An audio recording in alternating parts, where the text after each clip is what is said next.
One Piece World Seeker is one of the few games based off a popular shonen anime that isn't just an arena fighter, and this game is really fun. I'm pretty close to 100%ing the game, and that's all because of how enjoyable it was. There's a lot to talk about in this video, most of it is going to be positive, and I really like this game, so let's just get started. Transition. So just to get this out of the way, this game isn't canon. So a bunch of shit happens, and for some reason the Straw Hat Pirates get scattered all over some island. But oh wait, the island's government is corrupt, or some shit like that. And as always, instead of minding his own fucking business, Luffy gets involved. And now you're playing One Piece World Seeker.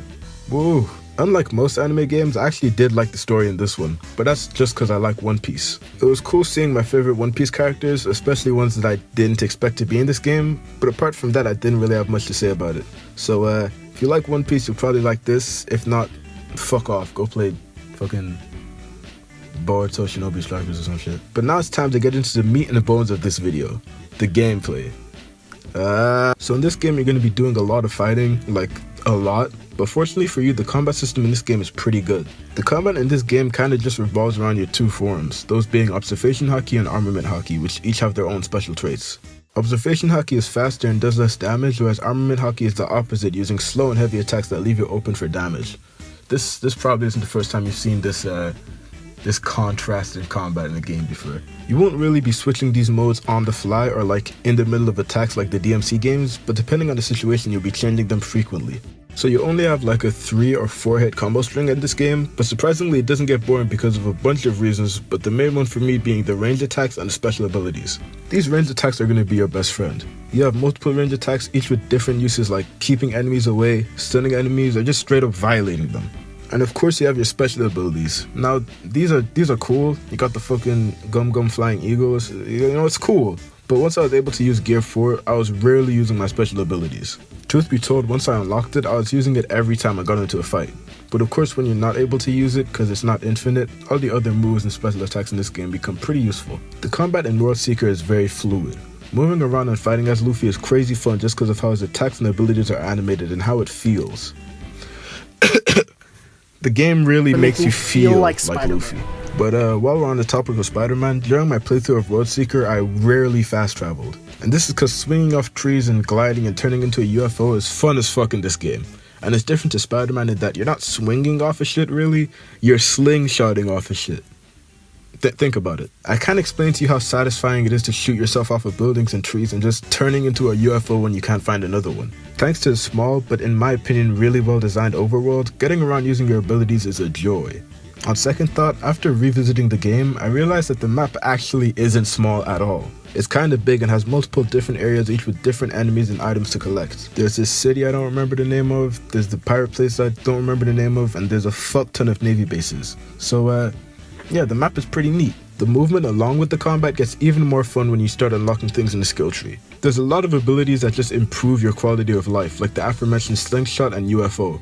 And while we're on the topic, this game is an RPG, so let's talk about some of the RPG elements. The skill tree is very well done. The sense of progression you feel while leveling up and unlocking new abilities is insane, and it really encourages players to keep playing. There's also accessories that can buff your stats or give you special abilities, and these are really cool. In the beginning it'll just be more HP or more attack power, but as you get farther in the game you'll get some higher rarity accessories with crazy stats or skills. You can also craft these by making or giving materials to Franky. You can get these by searching certain areas of the map, defeating certain enemies, or just doing quests, and this is something I liked a lot.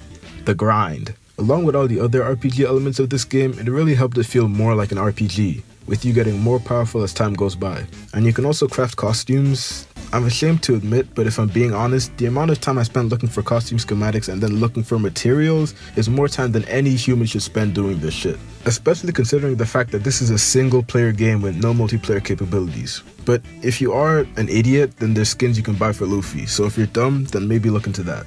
You can buy skins for your fucking single player world. One thing I didn't expect is for One Piece World Seeker to have such a surprisingly not bad endgame. And yeah, that's a compliment. When you beat the game, you can restart from chapter 16 and finish all of the side quests or collect chests or basically just do all the things you didn't do in your first playthrough. While you're roaming the world, you'll find groups of really strong enemies, and you'll also just run into random One Piece characters. Or to be more specific, villains, because they will beat the shit out of you. There's also a boss battle thing where you can fight every boss in the game back to back. It's kind of like a time trial. And there's other kind of mini games like races or puzzles that get unlocked once you beat the main story. Oh, and this isn't an endgame thing, but there's also a karma system where you can interact and do quests for specific One Piece characters. See, I found this shit really fun. As a One Piece fan, maxing out Kuzan's or fucking Buggy's karma was fun as hell to do. It's cool to interact with your favorite One Piece characters, and with the villains you usually get to fight them, which is pretty cool. And the soundtrack in this game is amazing. It sounds like it was ripped straight from the anime, but it wasn't. It's all original. Low key, if you ever want music to study or relax to, then you should check out the World Seeker OST on YouTube.